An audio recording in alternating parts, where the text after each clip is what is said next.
성령 강림 후 제25주이자 선교사 복주주일로 하나님께 영광을 돌리는 날입니다. 코로나로 인해서 선교사님들의 숫자가 많이 줄긴 했지만 2024년 통계를 보면 기독교 대한감리회만 전 세계 80개국 729 가정에 1283명의 선교사를 파송하여 후원하고 있습니다. 우리가 선교사 복지주의를 지키는 것은 해외로 파송된 선교사들의 수고를 알아주고 그들을 격려하며 그들의 마음을 위로하고 그분들의 복지를 돕는 구체적인 방법을 모색해보는 시간을 갖고자 함이라고 말씀드릴 수 있어요. 선교사님들의 사역과 가정에는요, 많은 고충이 있습니다. 먼저 선교사님들이 맞닥뜨리는 문제, 첫 번째는 자녀의 문제입니다. 우리는 선교사님들의 자녀를 일컬어 이렇게 불러요. MK라고 부릅니다. MK는 무슨 말이냐? 미셔너리 키즈라는 말의 약자예요. MK라고 하면 선교사님의 자녀다. 그럼 저는 뭘까요? 저희 아버님이 목사님이었는데, 예? 목사님의 자녀는요, PK라고 부릅니다. PK는 뭐냐? Pastor's Kids라고 그래요. 목회자의 자녀. 우리 박대웅 장로님이 PK입니다. 예, 목사님 아들. 그 다음에 일부 예배 때 오시는 박성숙 권사님도 목사님 자녀입니다. PK예요. 박성숙 권사님의 오빠가 대천제일교회 박인호 목사님인데 이번에 충청년에 감독이 되셨더라고요. 이렇게 MK들을 우리는 선교사들의 자녀라고 부르는데요, 이들은요 자신들의 의지와는 상관없이 태어나 보니 아프리카 오지입니다. 아무것도 모르고 엄마 아빠 손을 붙잡고 비행기에 올랐는데 동남아시아, 인도네시아 정글에 들어가 있는 거예요. 어린 시절 엄마 손을 붙잡고 갔는데 이슬람 문화권에서 열악한 환경에서 자랍니다. 그렇게 어릴 때에 가서 이중언어, 이중문화, 정체성의 혼란을 겪게 됩니다. 그러다 보니 그 중에서는 탈선하는 MK들도 있고 가출하는 자녀들도 있고 심지어는 자신의 정체성을 찾지 못해 스스로 목숨을 끊는 자녀들도 요즘 많아지고 있다는 사실입니다. 이것은 제가 한국 목회상담 학회에서 나온 통계를 말씀을 드리는 거예요. 또 선교사님들의 건강 문제입니다. 열악한 환경이죠. 부족한 재정입니다. 그리고 대부분 선교지는요, 우리보다 복지와 삶의 여건이 안 좋은 데 가서 그렇게 선교를 하다 보니 의료시설이 부족해가지고 건강이 상하여 선교 사역을 계속 이어나가지 못하는 분들이 많다라고 하는 사실이에요. 작년에 총료선교회에서 했던 사랑의 바자회 그 기금 가지고 두 분의 선교사님들 백내장 수술해드리고 6명의 선교사님들 건강검진을 시켜드렸거든요. 근데 안타까운 건 뭐냐면 어떤 선교사님들은 본인이 암에 걸렸는지도 모르고 돌아가시는 거예요. 한국 같았으면 막 통증이 오고 피를 토하고 너무너무 고통스러워서 병원을 가면은 이렇게 발견이라도 해주게 하는데, 그래서 같이 슬퍼도 하는데 어떤 분들은 본인이 불치병에 걸렸는지도 모르고 암에 걸렸는지도 모르고 돌아가시는 선교사님들도 있다는 것입니다. 그뿐 아니라 선교사님들의 은퇴 후 삶도 문제입니다. 목회자들도 마찬가지겠지만은 일평생 선교에 헌신하며 타국에서의 삶을 산 선교사님들 대부분 노후를 준비할 수 있는 여력이 없는 거예요. 대부분 한국에서 보내주는, 모국에서 보내주는 선교비를 가지고 여러분 생활하고 선교하고 하는데, 조금 선교비에 여력이 남으면 자녀 교육시키는데 조금 투자하고, 그것마저도 여러분 다른 많은 오지에 있는 이 현지인들, 원주민들을 위해서 아낌없이 쓰는 그 선교사님들의 모습 가운데에, 그래도 어느덧 은퇴할 때가 되니까 노후를 준비할 수 있는 게 아무것도 없는 거예요.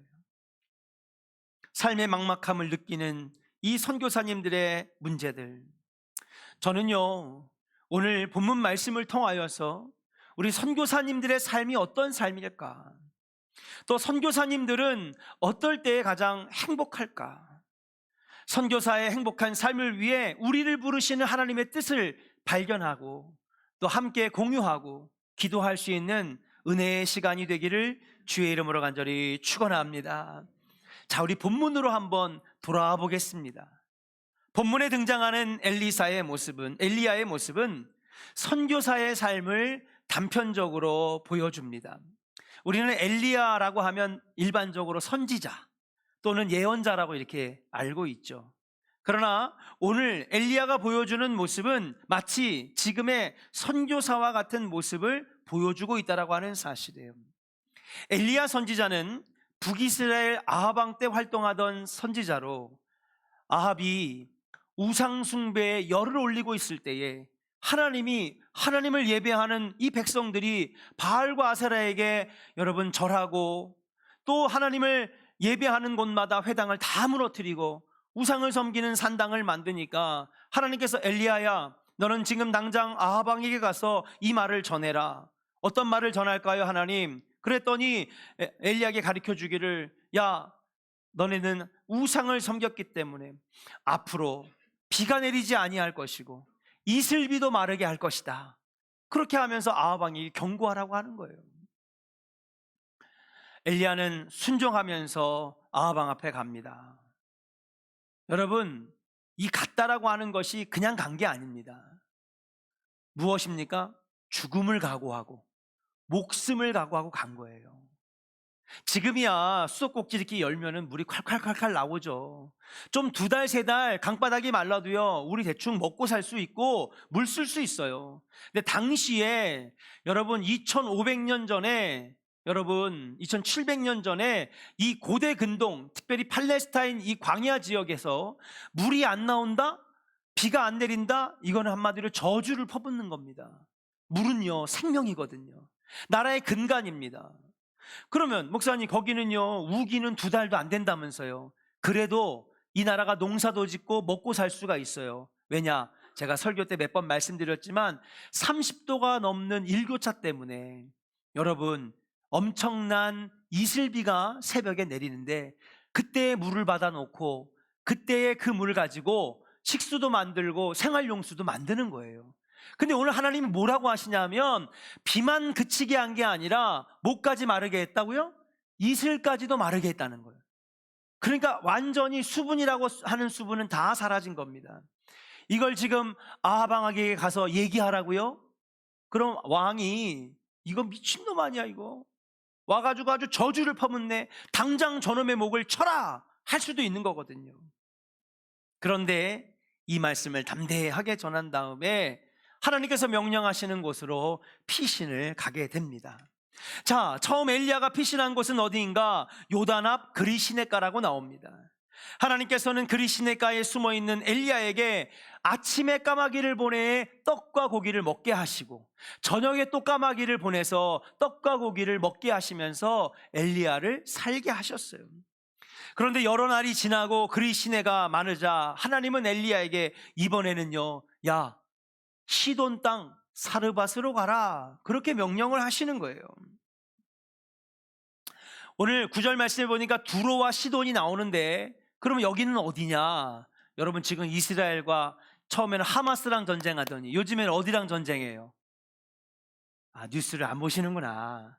헤즈볼라랑 여러분 지금 전쟁을 벌이거든요. 이 헤즈볼라 무장단체를 데리고 있는 나라가 바로 레바논인데, 레바논이 바로 두로와 시돈입니다. 지금의 레바논이 두로와 시돈이란 말이에요.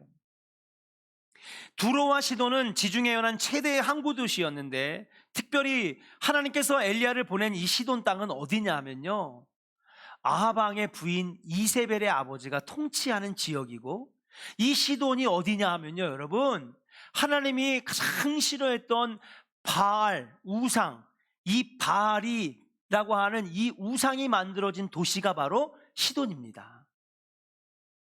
그러니까 이 시돈에서 여러분 고대 근동과 팔레스타인 이 광야 지역, 이 중동 지역에 바알이 쫙 퍼져나가게 만든 거예요. 이 시돈이 원산지입니다. 근원지란 말이에요.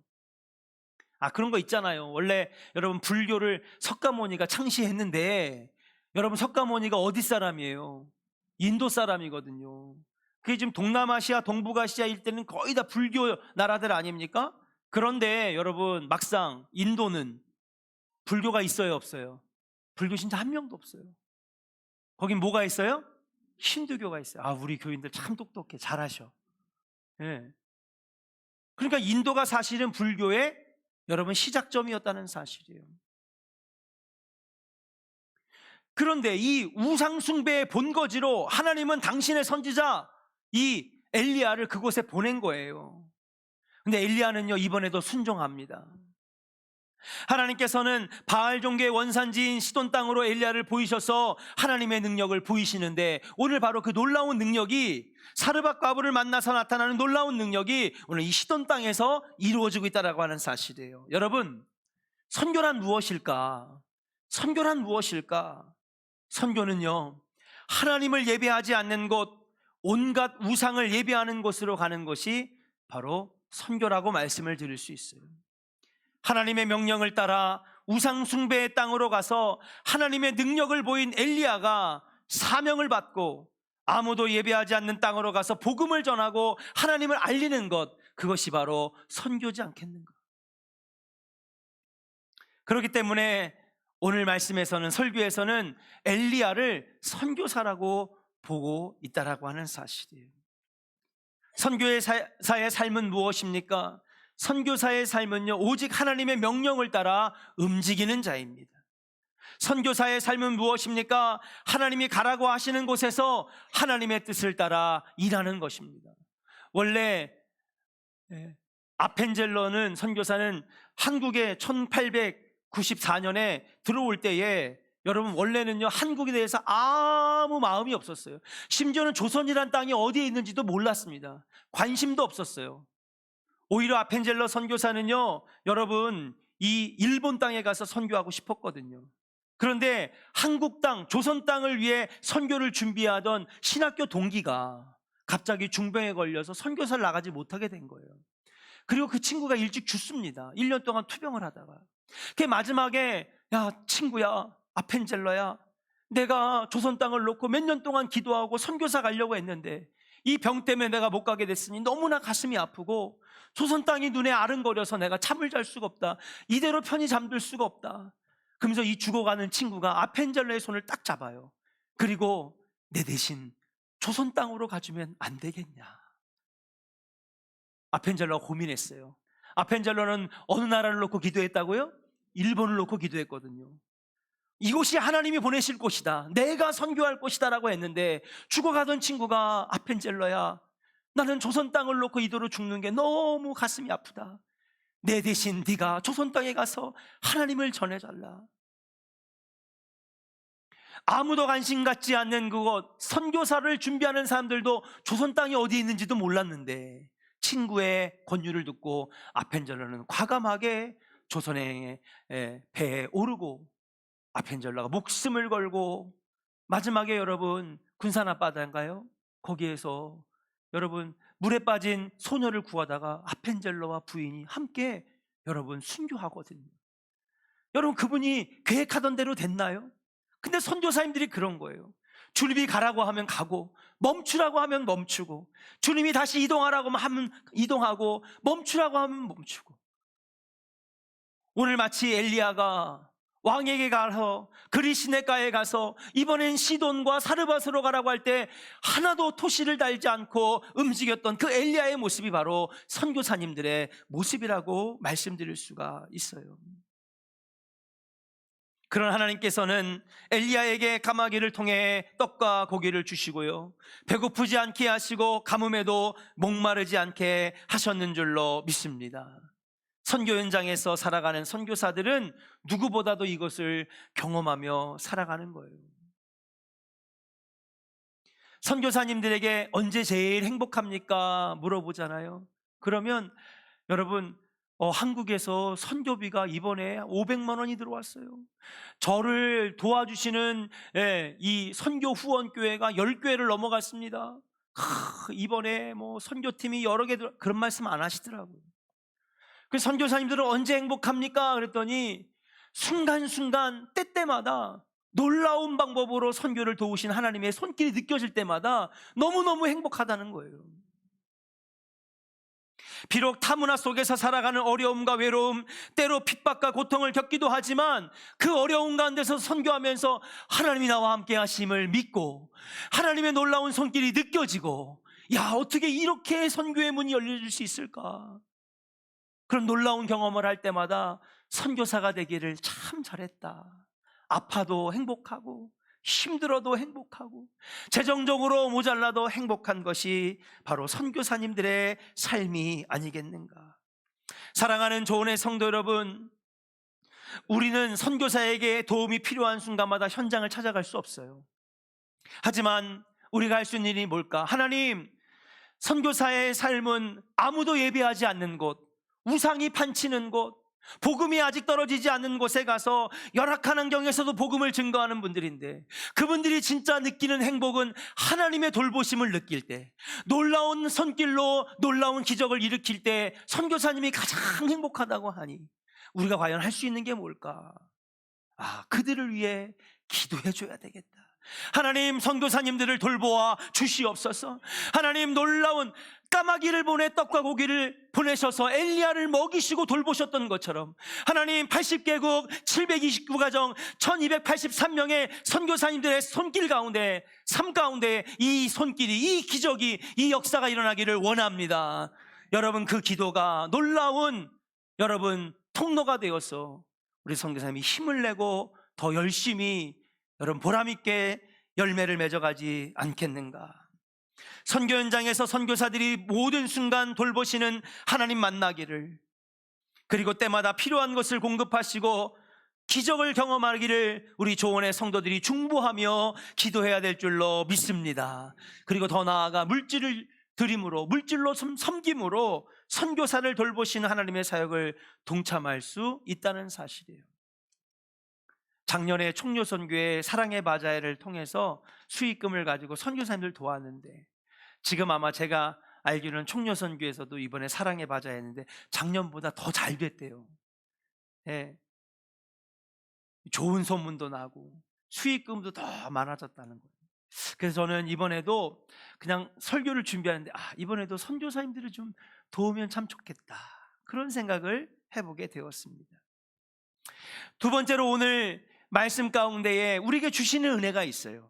그게 뭐냐, 한번 따라 합시다. 작은 것으로 큰 일을 이루시는 하나님. 할렐루야. 엘리야는요, 그리시네가에서 하나님의 놀라운 초자연적인 돌봄을 경험하며 안전하게 지냈어요. 여러분 한번 상상해 보세요. 근데 가뭄이 길어지면서 시냇물까지 말라버리고 하나님은 엘리야를 사르밧으로 가라고 말씀하십니다.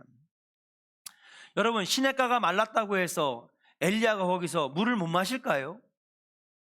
아니, 까마귀로 떡과 고기를 날라주시는 하나님이 물 하나 해결해 주시지 못할까? 그렇잖아요. 누가 봐도 그리시네가는 피신하기도 좋고 아합이 못 찾을 곳이란 말이에요. 근데 갑자기 하나님이 이상한 결정을 내립니다. 여러분들이 한번 생각해 보세요. 아니, 그렇게 잘 숨어 있고 먹을 거 해결 다 되고요, 물도 얼마든지, 우리 하나님 그거 물 하나 해결 못 해주시겠습니까? 떡과 고기도 갖다 주시는데. 근데 갑자기 우상 숭배해 본 거지. 여러분, 아합 왕은요 엘리야를 그렇게 미워하지 않았어요. 근데 누구 때문에 그렇게 엘리야를 미워한 거예요? 그쵸, 베갯잎 송사 옆에서 이세벨이 그거 엘리야 죽여야 돼. 네, 얼마나 싫어하는지. 왜냐하면 이세벨은요 아주 아버지 따라서 또 자기의 고향이 바알 우상의 본거지잖아요. 그러다 보니까 바알 신앙이 엄청났습니다. 그러니까 이세벨이 나중에 여러분 18장에 가면요, 엘리야가 갈멜산 불이 임해가지고요, 여러분 기도대결에서 이기니까 850명의 바알과 아세라 여러분 선지자 다 기손신에 가서 다 죽이잖아요. 그러니까 이세벨이 그 소식을 듣고 막 화가 나가지고요, 여러분 19장 1절에 보면은요, 사환에게 야, 너 빨리 가서 엘리야 찾으면 이 말 전해. 무슨 말 전할깝쇼? 그러니까는 엘리야에게 내일 이맘때쯤에 너가 이 850명과 똑같이 시체가 되리라. 그 얘기를 듣고 무서워가지고 엘리야가 로뎀나무하러 도망하는 것 아니겠습니까? 그럴 정도로 이세벨이 너무 엘리야를 싫어하는 거예요. 근데 여러분, 시돈에는 이 이세벨에 누가 있어요? 아버지가 통치하는 나라.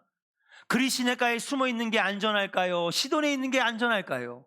그리시네가에 숨어 있는 게 100% 안전합니다. 근데 하나님께서 갑자기 가라고 하시는 거예요.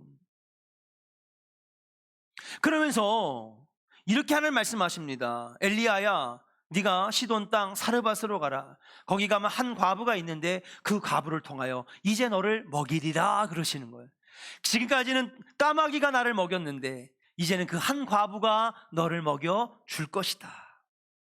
그런데 이 사르밧 과부는요, 부자가 아니었습니다. 그녀에게 먹을 것이 풍성해서 엘리야를 보낸 것이 아니었습니다. 엘리야가 사르밧의 성문에 도착했을 때 과부는 나뭇가지를 줍고 있었다고 기록하고 있어요. 그녀가 거리에 흩어져 있는 나뭇가지를 줍고 있었던 이유는 뭐냐 하면, 집에 조금 남은 빵가루하고 조금 남은 기름하고 해가지고 나뭇가지 모아서 불 때운 다음에 거기에 작은 빵 하나 만들어서 오늘 아들과 이것 마지막으로 먹고 죽을 거라고, 이거 먹으면 아들과 함께 죽을 거라고, 그렇게 하면서 마지막 식사를 준비하고 있었다라고 하는 사실이에요. 엘리야는 사르밧 과부를 성문에서 만났습니다. 자, 과부에게 물 한 잔 달라고 요구해요. 그러니까 사르밧 과부가 물을 딱 갖다 주려고 하니까는, 이번에는 너에게 내가 기름과 빵가루가 있는 걸 아는데 나에게 뭐예요? 작은 떡을 만들어 달라 얘기하는 거예요. 사르밧 과부는 매우 난처해졌습니다. 극심한 가뭄에 과부에게 남은 떡은커녕 극소량의 가루와 기름뿐이었는데 이것 먹고 마지막 식사하고 죽으려고 하는데, 여러분, 엘리야가 이 떡을 달라고 하니까 너무 난처해진 상황이에요. 근데 여러분, 당시에, 지금은 좀 각박한 세상이니까 그랬지만 옛날 시대에는요, 손님이 뭔가를 청할 때는 해내어 주는 게 그게 당시의 문화였습니다. 근데 줄 수가 없으니까 엘리야에게 설명하는 거예요. 제게는 이것밖에 없습니다. 당신을 먹일 수 있는 양도 안 되고요, 저기 이약순 베이커리처럼 맘모스빵 이만한 게 아니라, 이거 가지고 만들어봤자 주먹 반만한 거밖에 안 되는데 이거 뜯어가지고 우리 아들이랑 먹으려고 하는데 대접을 할 수가 없습니다. 그러니까는 엘리야가 얘기를 합니다. 뭐라고 얘기를 하요? 하나님께서 가뭄이 그칠 때까지 과부에게 가루와 기름이 떨어지지 않게 하리라. 그 떡을 만들어 갖고 와라 그러는 거예요. 엘리야의 요구는 황당했지만은 과부는 이 사람이 믿는 하나님께서 말씀하셨다고 하니 이 사람의 말을 듣고 순종하면서, 여러분, 마지막 남은 가루와 기름으로 떡을 만들어 주지 않습니까?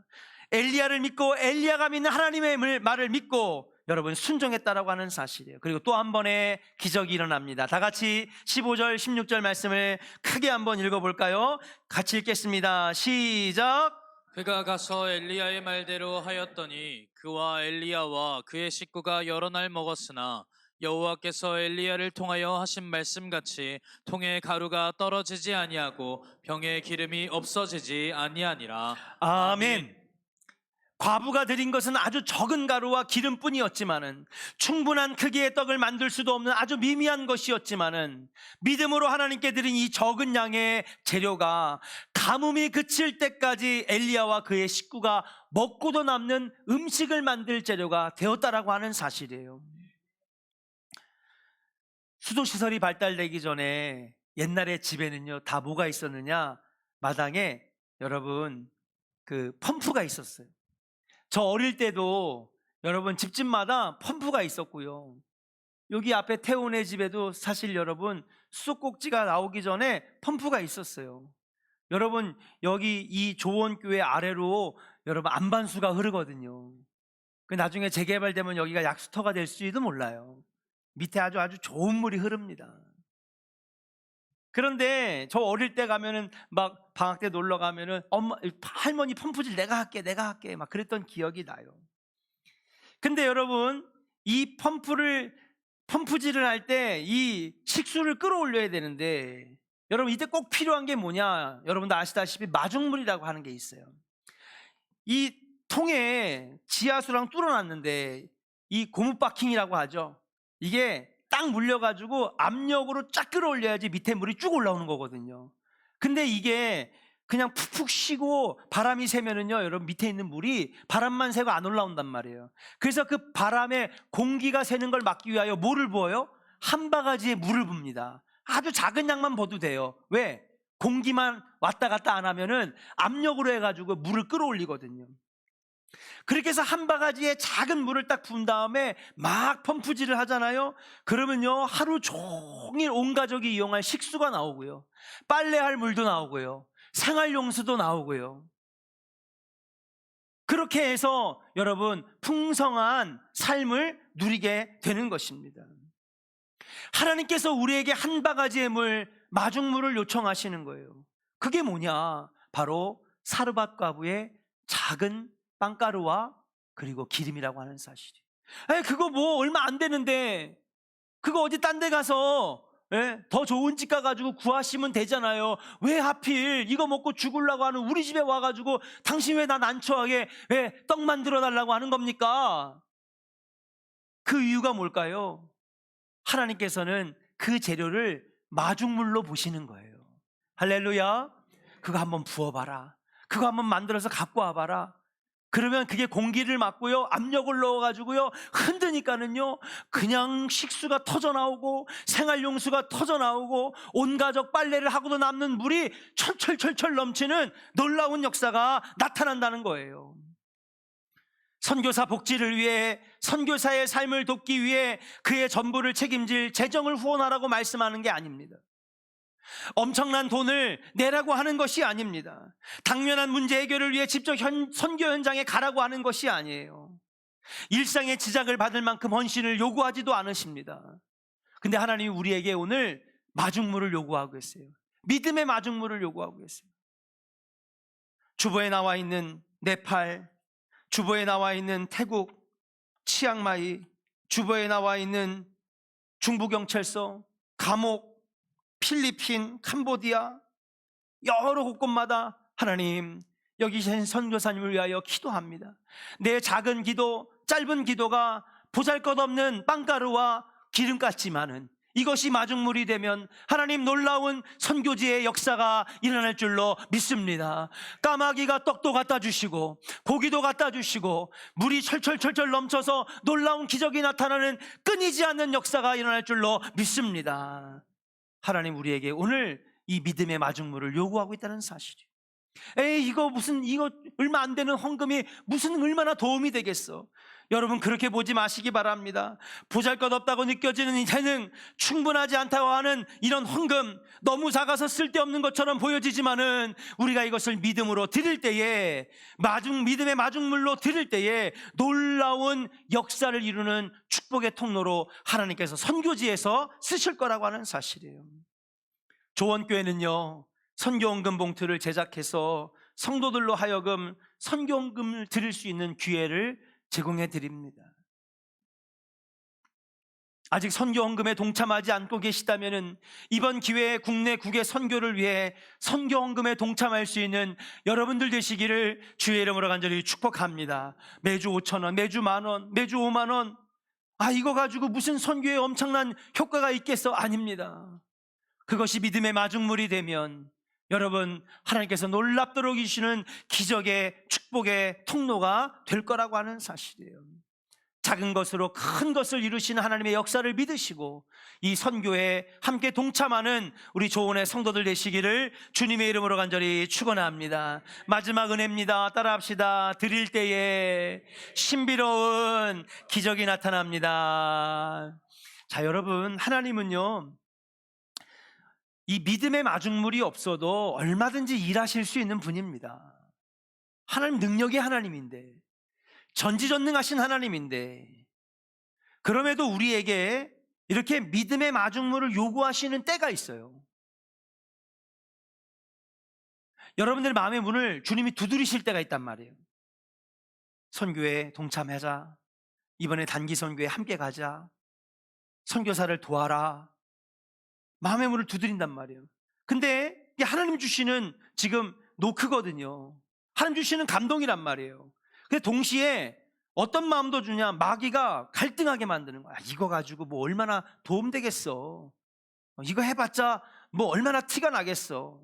갈등하게 만들어서, 고민하게 만들어서 하지 말지. 근데 여러분, 진짜 오늘 말씀의 핵심이 여기 들어가 있는데, 하나님께서 우리에게 믿음의 마중물을 내라고, 믿음의 마중물을 기도하라고 지금 요구하실 때가 있단 말이에요. 요청하실 때가. 근데 여기서 우리가 알아야 되는 것은 뭐냐? 그것은 선교사를 위한 것이 아니라 사실은 나를 위한 축복의 요청이라고 하는 사실이에요. 믿으시면 아멘. 따라합시다. 믿음의 마중물이 요청된다면 나를 위한 축복의 통로입니다. 할렐루야.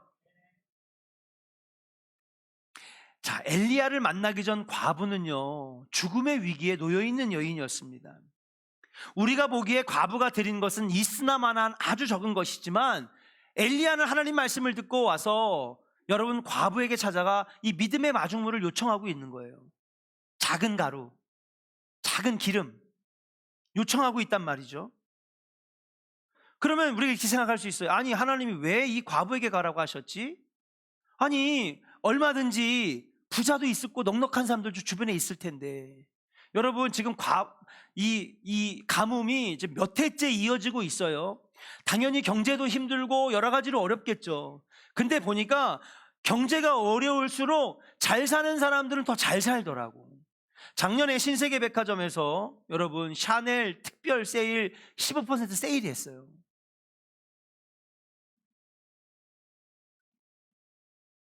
120점을 딱 내놨습니다. 5,000명이 넘게 왔어요. 40분 만에 120개가 다 팔렸습니다. 샤넬은 700만 원 이하의 가방은 없습니다. 스타트가 700만 원입니다. 예, 2천만 원, 3천만 원. 근데 이게 15% 세일이라고 하니까는요, 여러분 어디서 그렇게 돈 뭉치를 들고 왔는지 다 와가지고 그냥 막 여러분 4,880명은요 그냥 눈물을 흘리면서 돌아갔대. 돈은 여기 있는데, 카드 막 여기 있는데. 원래 경제 원리가 그래요. 경제가 어렵고요, 물가가 치솟고요, 경제가 막 어렵고요, 그러면은요, 여러분 잘 사는 사람들은 더 잘 살아요. 이게 경제의 원리입니다. 그래서 건강한 나라는요, 빈부의 격차가 좁고요, 못 사는 나라, 어려운 나라는요, 여러분 빈부의 격차가 큰 거예요. 그러면 이렇게 어려울 때 부자가 없었을까? 다 어렵다고? 아니에요. 잘 사는 사람도 있고, 빵가루 넉넉하고, 물도 넉넉하고, 재산도 넉넉한 사람 얼마도 있는데, 하나님은 굳이 찍어가지고 너는 사르밧 이 과부에게 가라 명령하십니다. 9절에 같이 읽어요. 9절 같이 읽겠습니다. 8절 9절 같이 읽을게요. 8절 9절 시작. 여호와의 말씀이 엘리야에게 임하여 이르시되 너는 일어나 시돈에 속한 사르밧으로 가서 거기 머물라. 내가 그곳 과부에게 명령하여 내게 음식을 주게 하였느니라. 아멘. 여러분, 지금 하나님께서 엘리야에게 콕 집어 얘기하시는 거, 너는 시돈 사르밧 가서 내가 지시하는 이 과부에게 가라. 이제 그녀가, 이 과부가 너를 먹이리라. 이 모든 사건은 다 이미 하나님께서 계획하신 것이다, 아니다?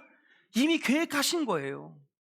그냥 엘리야가 지나가다가 그냥 대충 우연하게 마주친 사람한테 떡 달라고 한 게 아니라 하나님이 정확하게 찝은 그 여인, 그 사람에 가서 지금 떡 만들어 달라고 하는 겁니다. 이 모든 것은 하나님의 계획이었고 섭리였고 하나님의 역사하심이었어요. 그럼 하나님이 얼마든지, 야, 너 거기 가니까 김진사댁이 있고요, 그 다음에 쌀이 3,000섬이 있는 사람이 있고요, 저기 가면 이제 땅이 막 맨마지기 있는 사람 거기 찾아가라. 거기 가면 배부르게 먹을 거다. 아주 방도 좋고 집도 좋고 난방도 잘 되고 온돌도 나오고 히터도 잘 나오고, 가끔 가다가 야식도 시켜줄 거고 치킨에다가 피자에다가 콜라에도 줄 걸 아마.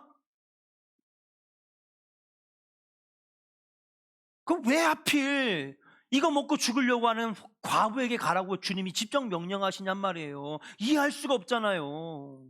아니면 하나님 직접 먹이시든지. 여기에는요, 놀라운 은혜의 비밀이 담겨져 있다는 사실이에요. 이 과부를 만난 것은 우연이 아니라 하나님의 섭리와 계획이었어요. 왜 그러셨을까? 왜 하나님은 이 가난한 과부를 택하셨을까? 여러분, 만일 이 과부가 엘리야 선지자를 만나지 않았다면 오늘 밤 어떻게 됐을까요? 그쵸, 이것 먹고 죽었어요. 아들하고 같이. 이 여인의 마지막 결말은 뭐냐? 엘리야를 안 만났으면 그거 하나 만들어 먹고 아들하고 죽었을 거란 말이에요, 오늘 밤에. 그런데 여러분, 하나님이 이걸 보낸 건 뭐예요? 그쵸, 믿음의 마중물을 내게 하시고, 그래서 엘리야를 대접하여서 믿음으로 순종했더니 이젠 가루가 떨어지지 아니하고, 그쵸, 기름이 떨어지지 아니하고, 가뭄이 끝날 때까지 넉넉하게 먹고 살 수 있도록 그녀의 생명을 살리시기 위하여 일부러 하나님께서 과부에게 엘리야를 보내셨는 줄로 믿습니다. 기대할 것이 죽음밖에 없는 그녀를 다시 살리시기 위하여, 믿음으로 드리는 순종을 통해 그녀를 살리기 위하여 하나님은 그녀를 선택하셨다라고 하는 사실이에요. 자, 그녀가 자신의 전부를 믿음으로 드리기로 결정한 순간 사르밧 과부의 삶은 절망에서 희망으로 바뀌고요, 죽음에서 생명으로 바뀌게 되었는 줄로 믿습니다. 자, 그럼 말씀으로 돌아갈게요. 저와 여러분에게 그런 순간이 와요. 이거 아까워하지 말고 드려라. 이건 믿음의 마중물이야. 선교사를 도와라. 응? 하나님 우리에게 감동 주실 때가 있어. 아니, 꼭 선교사가 아니더라도 이렇게 하나님께서 나에게 결단을 요구하실 때가 있어요. 그게 꼭 헌금이 아니라도 괜찮아. 그게 시간일 수도 있고, 기도일 수도 있고, 아니면 위로의 말일 수도 있고, 정말 조그만한 빵가루, 조그만한 기름보다도 못한 걸 나에게 요구하실 때가 있어요. 그걸 왜 요구하실까? 심심해서? 아니에요. 사르밧 과부를 살리시기 위하여 믿음의 마중물을 요청하신 것처럼 우리에게 뭐 하시려고? 은혜 주시고, 응답 주시고, 복을 주시려고 하나님께서 내 마음에 감동으로 믿음의 마중물을 요청하신다라고 하는 사실이에요. 여러분, 여기서 꼬꾸라지지 않기를 주의 이름으로 간절히 축원합니다. 네. 여러분, 이 하나님께서 믿음의 마중물을 요청하실 때, 주여, 내가 얼마 없지만은, 내가 부족하지만은 내 시간 드리겠습니다. 기도하겠습니다. 작지만은 내가 하나님 선교사를 위하여, 목회를 위하여, 하나님 나라를 위하여 내가 드리겠습니다. 한번 해보세요. 왜요? 요청하시는 데는 이유가 있거든. 왜? 복 주시려고. 우리 한번 선포합시다. 드릴 때에, 믿음의 마중물을 드릴 때에 주실 것이 있어서 요청하시는 것입니다. 믿으시면 아멘. 우리가 기도학교를 해요. 하나님이 자꾸 기도의 자리로 오래요. 그러면 기도의 자리로 왜 오라고 하느냐? 자꾸 여러분들에게, 야, 이번에 특세에 기도하러 나와, 기도하러 나와, 기도해야지. 자꾸 마음에 있는데 옆에서 마귀가 뭐하냐? 야, 피곤한데 뭐하러 가? 야, 내일 출근해야지. 야, 어려운데 뭐하러 가? 가니까는 그냥 졸면서, 야, 너 지난번에 특세 때 보니까는 맨날 졸고 앉아있던데, 이번엔 그냥 됐다, 그만둬라. 아서라. 옆에서 그런단 말이에요. 여러분, 이제 져야 돼, 이겨야 돼? 빨리 아멘 안 해요? 이겨야 돼, 져야 돼? 이겨야죠. 왜 그 마음 주실까? 주실 복이 있어서, 주실 은혜가 있기 때문에, 주실 응답이 있기 때문에 기도의 자리로 오라고 주님이 성령의 감동으로 두드리시는 줄로 믿습니다. 이게 믿음의 마중물인 거예요. 근데 많은 사람들이 여기서 실패하는 거예요. 주실 게 있는데, 받을 게 있는데, 누릴 복이 있는데, 마지막 여기에서 갈등하다가, 나 못해요, 하나님. 나 못해요. 너무 안타까운 거예요. 저 믿음의, 저 신앙의 벽을 한 단계만 올라가면은 하나님 너무나 복을 주실 텐데, 그걸 맨날 못 넘어서 20년, 30년, 40년이 돼도 그 신앙, 아니, 오히려 신앙이 더 떨어져.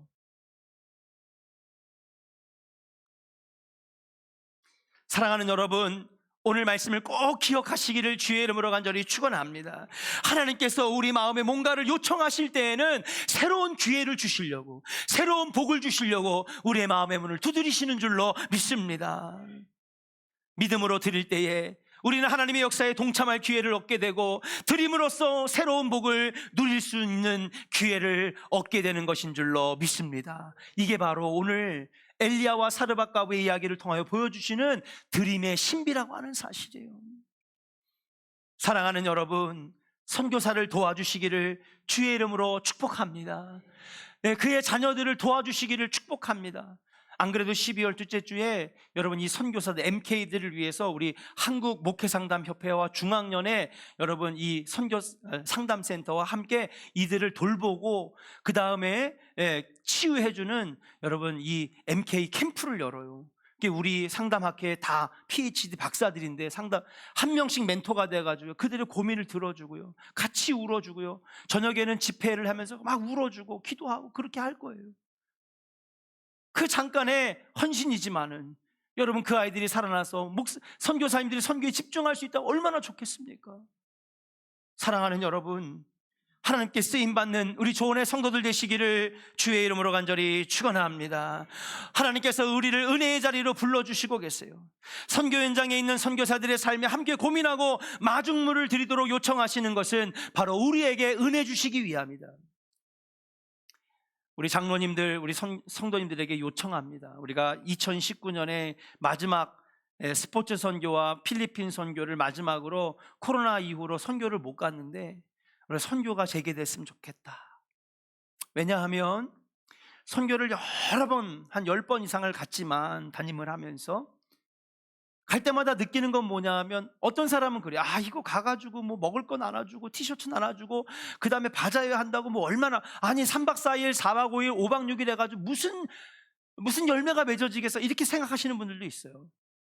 근데 아닙니다. 진짜 수혜자가 누군지 알아요? 거기서 먹을 것을 받고 생필품을 받는 그 원주민들이 수혜자일까요? 아니면은 우리 선교팀에 가가지고 정말 선교사님이 든든해져가지고 야 이렇게 와가지고 도와주니까 너무 고맙습니다, 여러분 선교사가 수혜자일까요? 아니더라고요.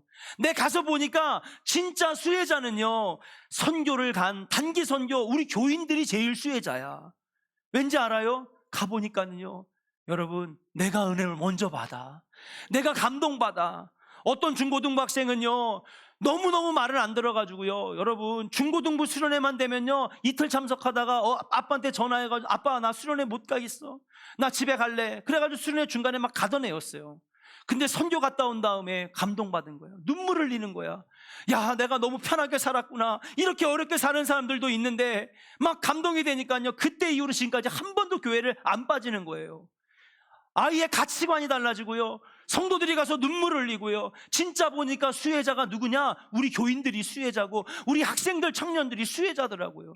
그렇게 선교 현장에 가서 그들을 선교하니까요, 여러분 방송하는 사람, 찬양 인도하는 청년, 반주하는 청년, 여기저기서 청년들이 막 사명을 불태우는 거예요. 이게 밑거름이 된 거예요. 사랑하는 여러분, 우리 주님께서 이 선교의 마중물을 우리 조원교회에게 요청하고 계신다고 저는 생각합니다. 여러분 우리 조원교회가 함께 하시고 오히려 드림으로 함께함으로 더 많은 복을 누리고 주실 복을 누리는 우리 조원의 성도들 다 되시기를 주의 이름으로 간절히 축원합니다. 우리 이 시간에 오늘 주신 말씀